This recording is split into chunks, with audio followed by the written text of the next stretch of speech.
মৰিবাৰী সমষ্টিৰ মোৰ ৰাইজলৈ মই নমস্কাৰ যাচিছোঁ। লগতে আমাৰ সংবাদ বন্ধুসকলক মই আজি সংবাদ মিলত অহাৰ কাৰণে ধন্যবাদ জ্ঞাপন কৰিছোঁ। আপোনালোকৰ মাজেৰে মই কিছু ক্লিয়াৰিফিকেশ্যন দিব খুজিছোঁ, স্পষ্টীকৰণ দিব খুজিছোঁ। যোৱাকালি আমাৰ BPF দলৰ মনোনীত প্ৰাৰ্থী তথা প্ৰাক্তন MCLA তথা EM জগদীশ সৰকাৰ মহোদয়ে কিছু UPPLৰ বিৰুদ্ধে বেছলেছ এটা অপপ্ৰচাৰ চলাইছিল সংবাদ মাধ্যমৰ যোগেদি। তো ইয়াৰ কাৰণে মই 35 নং মৰিবাৰী সমষ্টিৰ UPPL দলৰ মনোনীত প্ৰাৰ্থী শ্ৰী এন্থনী বসুমতাৰী মই তেখেতৰ যি বাক্যবান বাক্যবানৰ বিৰুদ্ধে মই স্পষ্টীকৰণ ৰাইজক দিব বিচাৰিছোঁ। যোৱা 17 তাৰিখ আছিল চাগৈ, আমগুৰি গাঁৱত এজন সেই গাঁৱৰ বাসিন্দা তেখেতৰ লগত তেখেতে মতানৈক্য হৈছিলে। তেখেতক সুধিছিলে, এজন জনপ্ৰতিনিধি আছিল বাবে সুধিছিলে। তেখেতে মানে BTC চৰকাৰৰ অংশীদাৰ তথা BPFৰ এজন EM আছিলে। সেইবাবে গাঁৱৰ যিটো উন্নয়ন হোৱা নাছিলে এই 15 বছৰত, 17 বছৰ হাগ্ৰামা মহিলাৰ নেতৃত্বত 15 বছৰ BPF দলৰ চৰকাৰত যিহেতু আমগুৰি গাঁৱৰ কোনো এটা ৰাস্তা ঘাট ভাল নাছিলে, সামাজিক বহুত সমস্যা আছে, আই ঘৰৰ সমস্যা আছে, অনাময় আঁচনিৰ লেট্ৰিনৰ সমস্যা আছে, ৰেচন কাৰ্ডৰ সমস্যা আছে, বিভিন্ন সমস্যা লৈ তেখেতৰ লগত আলাপ আলোচনা কৰিছিল।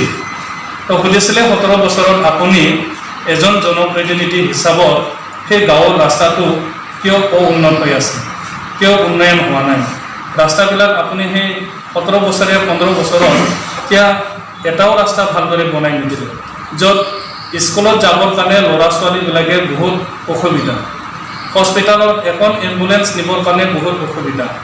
তো তেখেতে কৈছিলে সেই ৰাস্তাটো PMGSYত ধৰিছে। এতিয়া যদি PMGSYত ধৰিছিলে ৰাস্তাটো কিয় নহ'লে, যিহেতু বৰ্তমান BPF চৰকাৰ নাই, বৰ্তমান BTC ৰাজ্যপাল শাসনত। তো আমাক সেইটো তথ্যটো দিয়ক, আমগুৰি গাঁও ভোলাবাৰী আৰু আমগুৰিৰ মাজত যিহেতু ৰাস্তা আছে সেইটো কোনটো এটা PMGSY পেকেজত ভৰাইছে। এইফালে আলিমুৰ ভোলাবাৰী হৈ আমগুৰি সংযোজন ৰাস্তা আছে সেইটো কোনটো পেকেজত ভৰাইছে, সেইটো আমাক তথ্য দিয়ক। মৰিবাৰীবাসী ৰাইজক তথ্য আকাৰে তেখেতে কথা কওক। সংবাদ মাধ্যমত ডাঙৰ ডাঙৰ কথা ক'লে নহ'ব। গতিকে তেখেতক মই এজন সহযোগী হিচাপত, ৰাজনীতিক সহযোগী হিচাপত মই তেখেতক প্ৰশ্ন কৰিছোঁ যে আপুনি কোনটো PMGSYৰ পেকেজত সেই আমগুৰি ৰাস্তাটো ধৰা হৈছিল। MGNREGAৰ কাম আছিলে, সেইটোতো আপোনালোকে দুৰ্নীতি কৰিলে আমি দেখা পাইছোঁ। তথ্য আকাৰে আমি 2-1 দিনৰ পিছত আকৌ সংবাদ মাধ্যমৰ মাজেদি আমি আপোনাক প্ৰত্যাহ্বান জনাম। তাতে আপুনি কৈছিলে ৰাস্তাটো আপুনি বনাই নিদিলে। যেতিয়া আমাৰ ইনামুল হকে সুধিছিলে, সেই গাঁৱৰ এজন উদীয়মান যুৱক ছ'চিয়েল ৱৰ্কাৰ, তেখেতে সোধোতে আপুনি কৈছিলে মোক ভোট দিব নালাগে, UPPLক দিয়ক। আপুনি ডাইৰেক্ট টাৰ্গেট UPPLক কিয় কৰিলে? ভাৰত দেশত ৰাজনীতি সকলোৱে কৰিব পাৰে, কোনোবা এটা ৰাজনীতি দলত থাকিব পাৰে, সেই বোলে ৰাজনীতি দলত থাকিব পাৰে বুলি থাকিছে বোলে সেই গাঁৱত তেওঁ ব্যক্তি নহয় নেকি? সেই গাঁৱৰ প্ৰতি তেখেতৰ চিন্তা কৰিবলগীয়া দায়িত্ব নাই নেকি? গতিকে এজন দায়িত্বশীল ব্যক্তি হিচাপত আপুনি এজন জনপ্ৰতিনিধি আছিল, ইয়াৰ কাৰণে আপোনাক সুধিছিলে যে 17 বছৰ BTC চুক্তি হৈ গ'ল, উন্নয়ন কিয় নহয়? তো আপুনি এজন প্ৰাক্তন EM হিচাপত আপুনি এজন জনপ্ৰতিনিধি হিচাপত আপোনাৰ আচৰণ কি হ'ব লাগিছিল? আপুনিতো তাতে বহুত ডাঙৰ ডাঙৰ কথা ক'লে, আঙুলিয়াই টুকিয়াই আপুনি কথা ক'লে, সেইটো ৰাইজে সহজভাৱেতো ল'ব পৰা নাই। আৰু আপোনালোকে কৈছে UPPLৰ গুণ্ডাগিৰি, তাতে UPPLৰ কোন আছিলে আৰু আপোনাৰ লগত কোন ভদ্ৰলোক আছিলে? তো গতিকে আপুনি ভালদৰে ৰাইজক অৱগত কৰক, তাতে UPPLৰ কোন গুণ্ডাগিৰি আছে, কোনে ভণ্ডামি কৰিছে। ভিডিঅ'য়ে কৈছে, সকলোৱে কথা কৈছে, পিকচাৰে সকলোৱে কথা কৈছে, ৰাইজে চাই বুজি পাইছে। আৰু আপুনি কৈছে BPFৰ উত্থানক লৈ মানে UPPL দৰে সংকীৰ্ণ হৈছিল, সেইটোতো বিপৰীত কথা ক'লে আপুনি। ইমানুৱেল মুছাহাৰী আপোনালোকৰ দলৰ পৰা গুচি আহিল, হেমেন্দ্ৰনাথ ব্ৰহ্ম ex MLA BPFৰ দলৰ পৰা নামি আহিল, তো গতিকে আপোনালোকৰ দল উত্থান হৈছে না পতন হৈছে আপুনি নিজে কৈছে এতিয়া UPPL দলৰ উত্থানত বিপ্লৱৰ সংকেত তো গতিকে ৰাইজক আপুনি ভুল বাক্যবিলাক কৰিব নালাগে সঁচা কথাটো কওক মোদীবাৰী কোনটো এটা পাৰ্টত আপুনি ডেভেলপ কৰিছে সেই তথ্য দিয়ক ৰাইজক এনে অপবাক্য কৰি মেলি পিনে আপুনি ৰাইজক বিভ্ৰান্তিত নানিব আপনি ঘৰক নিজৰ সমষ্টিৰ ঘৰক আপুনি 10 বছৰ জনপ্ৰতিনিধি আছিলে 5 বছৰ TLCC চেয়াৰমেন আছিলে এই কেইদিনত কি কৰিছে আপুনি তো গতিকে মই আজি আপোনাক এইটোৱে ৰিপ্লাই দিব খুজিছোঁ UPPLৰ কোনটো গুণ্ডা তাতে আছে UPPL আজি ৰাইজৰ মাজত সোমাই কাম কৰি আছে গতিকে ৰাইজে আকোৱালি লৈছে বিভিন্ন জাতি জনগোষ্ঠীৰ মানুহবিলাকে আজি UPPL দলত যোগদান কৰিছে আপুনি মৰিবাৰী সমষ্টিৰ দলে বলে ৰাইজে UPPLত অংশগ্ৰহণ কৰিছে সেই পিকচাৰটো চাই আপুনি ভয় পাইছে আপুনি নিশ্চয় সংকেত হৈছে ইয়াৰ কাৰণে আবুল তাবুল বকিছে গতিকে মই আপোনাক অনুৰোধ জনাম এই কেইদিনত আপুনি সংবাদ মাধ্যমত জবাব দিয়ক যে আপুনি মৰিবাৰী সমষ্টি কিমান ডেভেলপ কৰিলে আপোনাৰ 10 বছৰীয়া জনপ্ৰতিনিধি সময়ত আপুনি MCLAD বা এৰিয়া ডেভেলপমেণ্ট ফাণ্ড ক'ত ব্যৱহাৰ কৰিলে আপুনি বা আপুনি মৰিবাৰী এণ্টাৰ মৰিবাৰী সমষ্টিত ক'ত ক'ত ৰাস্তা বনালে আপুনি এইবিলাক তথ্য সহকাৰে আমাক দিয়ক গতিকে তেতিয়া আমি মানি ল'ম আপুনি এজন EM হিচাপে আপুনি এজন জনপ্ৰতিনিধি হিচাপে হয় মৰিবাৰীৰ লক্ষণীয়ভাৱে উন্নয়ন কৰিছে আজি কলাইগাঁও টাউনত আমি লাজ লাগিবলগীয়া কথা ব্ৰিটিছ সময়ৰ পৰা কলাইগাঁও টাউন আছে কিন্তু ইয়াতে আপোনাৰ 10 বছৰ কালত এটাও কমিউনিটি হল আপুনি বনাই নিদিলে য'ত ৰাইজে বহি পিনি মিটিং কৰিব পাৰে তো গতিকে এইটোতো লাজ ল'বলগীয়া তো গতিকে 10 বছৰত আপুনি নিজৰ ডেভেলপমেণ্টৰ ফালৰ পৰা এটা ধুনীয়া এটা কমিউনিটি হল বা টাউন হল বনাই দিব পাৰিলেহেঁতেন এইবিলাকতো আপুনি কৰা নাই তো কি উন্নতি কৰিছে আপোনাৰ এই 10 বছৰীয়া কালত আপোনাৰ যিটো এৰিয়া ডেভেলপমেণ্ট ফাণ্ড ক'ত ক'ত আপুনি পেলালে সেইটো আমাক দেখাই দিয়ক ৰাইজক দেখাই দিয়ক এটা ৰাইজে খুজি পাইছে আপোনাক ৰাইজে আপোনাক বিদায় দিব খুজি আছে ইয়াৰ কাৰণে আপুনি ভয়ৰ মানে আবুল তাবুল বকিছে তো গতিকে সদু সাৰা অসমৰ ৰাইজে সাৰা BTC বাসী ৰাইজে আপোনাৰ যোনটো ভিডিঅ' ক্লিপ এইটো চাই পিনে গম পালে আপুনি উলুটা পুলুটা ক'লেও ৰাইজে অলৰেডি বুজি পাইছে গতিকে আজি আমি জানিবলৈ পাইছোঁ আমগুৰি ৰাইজে আপোনাৰ বিৰুদ্ধে এটা সংবাদমেল পাতিছে তো তেখেতসকলে UPPL দলৰ প্ৰতি যিহেতু আখৰকণ UPPL দলৰ যিটো নীতি আদৰ্শ সেইটো তেখেতসকলে ভাল পাইছে আৰু আপুনি কমিউনিয়েল কথাবিলাক কৈ আছে তো কোনটো প্ৰমোদ বৰছা তেখেতৰ নেতৃত্বত বিভিন্ন জাতি জনগোষ্ঠীৰ সংগঠনৰ ৰাজনীতিক অৰাজনীতিক নেতাবিলাকে আজি UPPL দলত যোগদান কৰিছে তো গতিকে এইবিলাক দেখা পাই আপোনাৰ ভয় পাইছে আজি আমাৰ দ্বিতীয় 18টা জাতি জনগোষ্ঠী কেনেকৈ আমি উন্নয়ন কৰিব পাৰোঁ তেখেতসকলক কেনেকৈ আমি সুৰক্ষা দিব পাৰোঁ তেখেতসকলৰ কাৰণে আমি এটা ৰিচাৰ্চ ইনষ্টিটিউট অলৰেডি তামোলপুৰত বনোৱা আছে য'ত ডক্টৰেট ডিগ্ৰীধাৰীসকলক লৈ পিনি আমি কাম কৰি আছোঁ য'ত MSW ডিগ্ৰীধাৰীসকলক আমি লৈ কাম কৰি আছোঁ ৰিচাৰ্চ কৰি আছোঁ যে কেনেকৈ আমি সেই মানুহবিলাকক সেই ৰাইজক আমি সুৰক্ষা দিব পাৰোঁ আৰু উন্নতি কৰিব পাৰোঁ তো সেইটো কি আমি কমিউনিয়েল কৰিলোঁ আমি কেনেকৈ মিলি জুলি থাকিব পাৰোঁ সেইটো কাম কৰিছোঁ হয় UPPL এপছু বা NDPৰ পৰা জন্ম কিন্তু আমি সমস্যা সমাধানৰ কাৰণে জন্ম হৈছিলোঁ বদলেন খুজিবৰ কাৰণে আমি জন্ম হোৱা নাছিলোঁ বদলেনৰ দীৰ্ঘদিনীয়া সমস্যাটো কেনেকৈ সমাধান হ'ব পাৰে কেনেকৈ এটা সূত্ৰপাত ওলাব পাৰে ইয়াৰ কাৰণে আমি কাম কৰিছিলোঁ আপোনালোকৰ নিচিনা আমি কমিউনিয়েল কৰা নাই আপুনি এতিয়া আপোনাৰ স্ব জনগোষ্ঠীবিলাকৰ গাঁৱত সোমাই কৈ আছে মই আপোনালোকৰ জাতি ভাই হয় আপোনালোকে মোক ভোট দিয়ক ৰাজনীতিত হয়তো নহ'ব ৰাজনীতিত উন্নতিৰ কাৰণে আপুনি কাম কৰক আপুনি দুৰ্নীতিৰ কাৰণে কাম কৰি আছে কোনটো এটা ৰাস্তা আপুনি ভাল কৰিছে চাওক তো গতিকে আপুনি নিজে ঘূৰি চাওক এতিয়া বাৰিষা বতৰ কোনটো ৰাস্তাটো উন্নতি হৈছে আপুনি সোমাওক গাঁৱে গাঁৱে সোমাওক কওক উন্নতিৰ কথা কওক আপুনি এই কমিউনিয়েল ৰাজনীতি নকৰিব আমাৰ ইয়াতে আমি শান্তিত থাকিব বিচাৰিছোঁ আপোনাৰ কাৰণে বহুত ইয়াতে অসুবিধা হৈ আছে গতিকে মৰিবাৰীবাসী ৰাইজে এইবেলি আপোনাক বিদায় দিবলৈ যত্ন কৰি আছে গতিকে আপুনি সাৱধান হওক ৰাইজৰ পৰা বাচি থাকক ৰাইজৰ ওচৰত যাই পিনি এই দুমুখীয়া নীতি আপুনি নকৰিব তো গতিকে ৰাইজে আপোনাৰ প্ৰতি বিশ্বাস নাই আস্থা নাই। গতিকে ৰাইজে এতিয়া UPPLক আঁকোৱালি লৈছে আৰু ৰাইজৰ জয়ে আমাৰ জয়। গতিকে UPPL দলে সদায় ৰাইজৰ লগত থাকিব আৰু ৰাইজৰ উন্নতিৰ কাৰণে কাম কৰিব। আপুনি কৈছে অসমীয়া মিডিয়ামত বড় মিডিয়াম জাপি দিয়া বুলি, ক'ত তথ্য আছে আপোনাৰ? অসমীয়া মিডিয়াম স্কুলত বড় মিডিয়াম জাপি দিয়া বুলি ক'ত পালে আপুনি? সেইটো আপুনি দি দিয়ক। সংবাদ মাধ্যম সংবাদ বন্ধুবিলাকক আপুনি দিয়ক, অসমৰ ৰাইজক জনাই দিয়ক কোনখন অসমীয়া মিডিয়াম স্কুল বড় মিডিয়াম জাপি দিছে।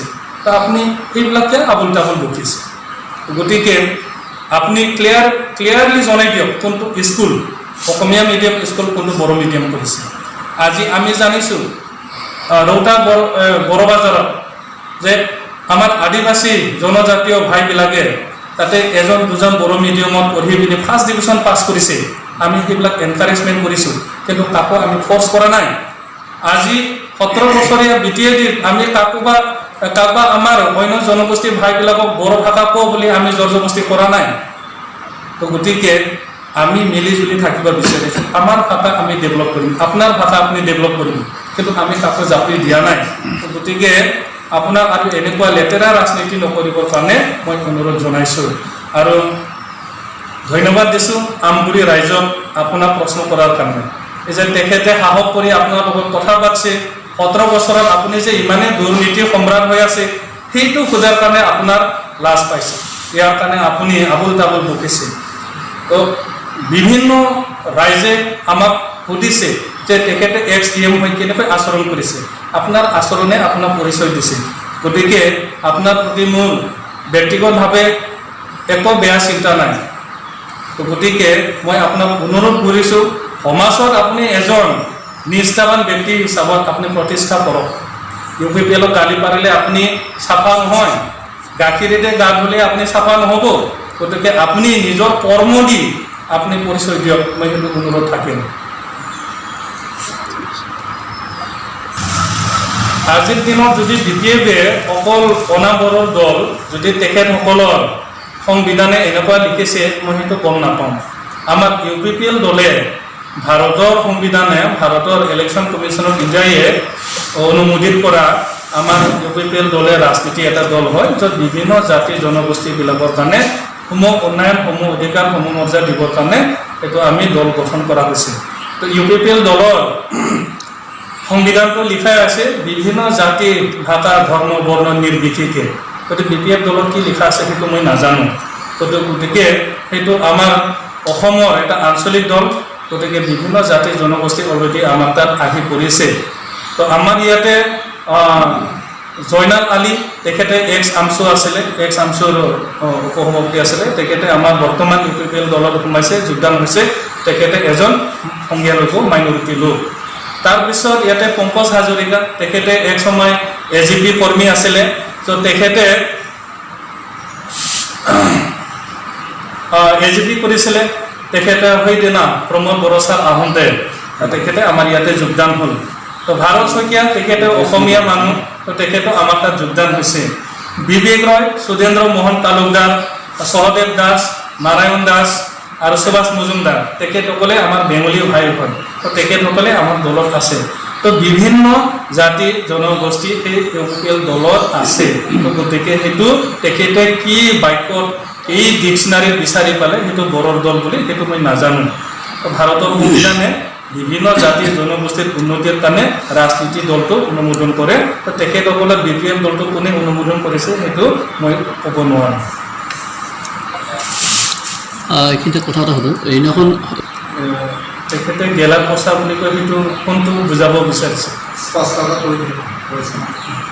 তাৰমানে এতিয়া তেখেতে আচলতে গেষ্ট্ৰিক বেমাৰ হৈছে, জ্বলিছে, গেষ্ট্ৰিক আলচাৰ হৈছে তেখেতৰ। এই সময় যেতিয়া আমাৰ প্ৰপন্ন দাদা BPFৰ নিষ্ঠাবান কৰ্মী আছিলে, তেখেতে তাক TLCC চেয়াৰমেন দিছিলে। তাৰপিছত এটা ভয় আছিলে, যদি প্ৰপন্ন বড়োৱে সমূহ ৰাইজক TLCC চেয়াৰমেন হয় বিভিন্ন সা সুবিধা দিব, তেনেহ'লে নেক্সট প্ৰপন্ন বড়োৱে BPFৰ টিকেট পাব, সেইটো তেখেতে ভয় কৰিছিল। ইয়াৰ কাৰণে প্ৰপন্ন বড়োক তেখেতে হাত বান্ধি থৈছিলে একো সা সুবিধা দিব নোৱাৰাৰ কাৰণে। আজি সেই সমূহ মৰ্যাদাটো প্ৰপন্ন বড়োই পোৱা নাই BPFৰ। গতিকে UPPL দলত যিটো আমাৰ নীতি আদৰ্শ সেইটো ভাল পাই তেখেতে আহিছে।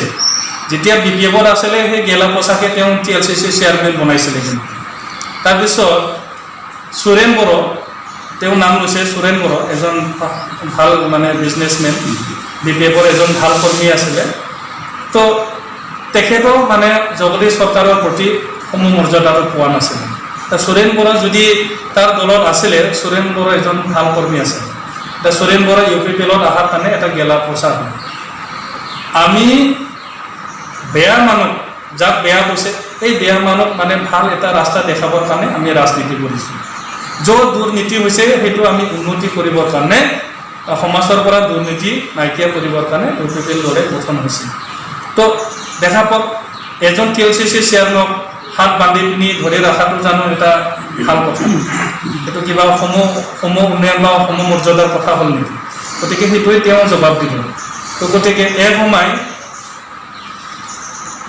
হিমন্ত বিশ্ব শৰ্মা কংগ্ৰেছত আছিলে তেতিয়া তেখেতে গুজৰাটত পানী পাইপত মুছলমানৰ তেজ দেখা পাইছিলে তো তেখেতে BJP-ত চাই মিলি পিনি এতিয়া আমাৰ হিন্দু ধৰ্মাৱলম্বী ভাইবিলাকৰ কাৰণে এটা ত্ৰাণকৰ্তা হৈ আছে যি সময়ত প্ৰপন্ন বড়োৱে BPF-ত থাকোঁতে ৰাইজৰ কাৰণে একো কৰিব উপায় নাপালে সুযোগ নাপালে তো গতিকে UPPL-ত আহি পিনি তেখেতে কিন্তু বহল ভিত্তিত কাম কৰিবৰ কাৰণে সুযোগ পাব আৰু অলৰেডি সুযোগ পাইছে তো তেখেতে সেইটো সহ্য কৰিব নোৱাৰি গেলা পইচা নাম দিছিল তো প্ৰপন্ন বড়ো আমাৰ মাজত অহাটো সুৰেন বড়ো আমাৰ মাজত অহাটো পবিত্ৰ বসুমতাৰী আমাৰ মাজত অহাটো আচলতে তেখেতৰ ৰাইট হেণ্ডটো পেৰালাইজ হৈছে সেইটোকে তেওঁ মানে উপায় নাই গেলা পইচা ক'বলৈ ধৰিছে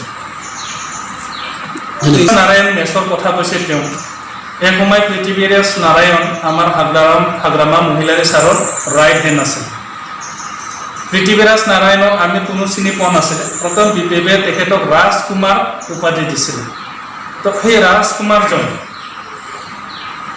যেতিয়া আপোনাৰ জানুৱাৰী মাহত এটা গুৱাহাটী হাইকোৰ্টৰ পৰা এটা ৰায় ওলাইছিলে যে মোটামুটি 14খান 11খান জিলাৰ কথা কৈছিলে 11 লাখ কিমান বা বিঘা মানে অবৈধ দখলদাৰীৰ হাতত আছে ট্ৰাইবেল বেলেঞ্চ ব্লকৰ মাটি তাৰে আগে পিছে কোনোবা মানে সংস্থাবিলাকে BTAD-ত কিমান অবৈধ দখল আছে এইবিলাক মানে 4.5 লাখৰ নাম উঠিছে তেতিয়া এই যোনটো এতিয়া নিউজ ক্লিপ দিছে সেইটো কিন্তু জানুৱাৰী নহ'লে বা ফেব্ৰুৱাৰী মাহৰ আছে তেতিয়া কিন্তু তেওঁ পৃথিৱীৰাজ নাৰায়ণ BPF-ৰ এজন কৰ্মী আছিলে তেতিয়ালৈকে আমাৰ UPPL-ত অহা নাছিল এতিয়া হাগ্ৰামা বাহিনীয়ে কি কৰিছে ক'ৰবাত চেন্নাইৰ পৰা IT এক্সপাৰ্ট আহিছে এই নিউজ ক্লিপবিলাক যিটো বৰ্তমান পৃথিৱীৰাজ নাৰায়ণ আমাৰ UPPL দলৰ এজন CWC মেম্বাৰ আৰু তেখেতে বহুত এক্সপ'জ কৰিছে হাগ্ৰামাৰ অভাৱ দুৰ্নীতি জগদীশ চৰকাৰৰ অভাৱ দুৰ্নীতি 2 নম্বৰী আপোনাৰ এপইণ্টমেণ্ট দিয়া বেক ডেটত এপইণ্টমেণ্ট দিয়া উইদাউট ইণ্টাৰভিউ এপইণ্টমেণ্ট দিয়া এইবিলাক এক্সপ'জ কৰাৰ কাৰণে তেখেতসকলে আচলতে জ্বলিছে আৰু সেই পুৰণা নিউজটো বজাই পিনি এতিয়া ৰাইজক আতংক কৰিবৰ কাৰণে চেষ্টা কৰিছে তো এইটো পুৰণা নিউজ প্ৰভিডেণ্ট টাইমৰ এটা নিউজ এইটো হয়তো জানুৱাৰী নহ'লে বা ফেব্ৰুৱাৰী প্ৰথম সপ্তাহৰ নিউজ আছিলে এইটো আমি প্ৰতিদিন টাইম লগত ক্লিয়াৰ কৰি মিলি পিনি অলৰেডি সেই সংক্ৰান্তত মই পৃথিৱীৰাজ নাৰায়ণক এটা মেছেজ দিছোঁ তেখেতে 2-1 দিনত ইয়াৰ কাৰণে ক্লিয়াৰিফিকেশ্যন দিব 4.5 লাখটো যেতিয়া হৰিশংকৰ ব্ৰহ্ম তেখেতো কৈছিলে এইটো অসম চৰকাৰৰে এটা কমিশ্যন আছিলে এটা কমিটি আছিলে তো তেখেতে ক্লিয়াৰ কৈছিলে যে এনেকুৱা আছে সেইটো আমাৰ প্ৰশ্ন নহয় এটা UPPL দলে চৰকাৰ গঠন কৰিলে এই জনজাতীয় লোকসকলে উচ্ছেদ হ'ব নেকি এইটোতো আমাৰ প্ৰশ্ন নহয় এইটো গুৱাহাটী হাইকোৰ্টৰ প্ৰশ্ন মাত্ৰ কৈছে কি ৰিপৰ্টবিলাক দিব লাগে এতিয়া